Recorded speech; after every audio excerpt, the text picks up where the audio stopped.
যেসব দেশ কিউবায় তেল পাঠাবে তাদের ওপর নতুন শুল্ক আরোপ জারি হবে বলে নির্বাহী আদেশে স্বাক্ষর করেছেন যুক্তরাষ্ট্রের প্রেসিডেন্ট ডোনাল্ড ট্রাম্প। হাভানার ওপর ওয়াশিংটনের চাপের এটি সর্বশেষ পদক্ষেপ। জাতীয় নিরাপত্তার জন্য যা হুমকি বলে গণ্য হবে বলে এ আদেশ দেন ট্রাম্প। যুক্তরাষ্ট্র প্রেসিডেন্ট এর আগেও কিউবার বিপক্ষে অবস্থান নেওয়ার কথা বলেছিলেন, এমনকি দেশটির নেতৃত্বকেও প্রশ্নবিদ্ধ করেছেন তিনি।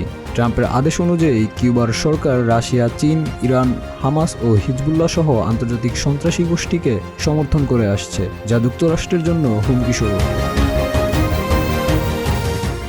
সেক্ষেত্রে কিউবাকে প্রত্যক্ষ বা পরোক্ষভাবে তেল বিক্রি করে বা সরবরাহ করে এমন দেশগুলোর পণ্য আমদানির ওপর একটি অতিরিক্ত অ্যাড ভ্যালোরম শুল্ক আরোপ করা হবে।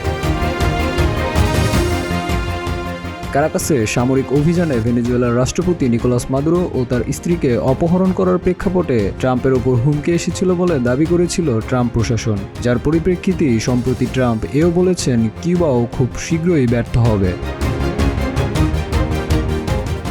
এই সপ্তাহে মেক্সিকোর রাষ্ট্রপতি ক্লদিয়া শিনবাম বলেছেন তার সরকার অন্তত সাময়িকভাবে কিউবায় তেল সরবরাহ বন্ধ করেছে এবং এটি একটি সার্বভৌম সিদ্ধান্ত, যা ওয়াশিংটনের চাপে নেওয়া হয়নি।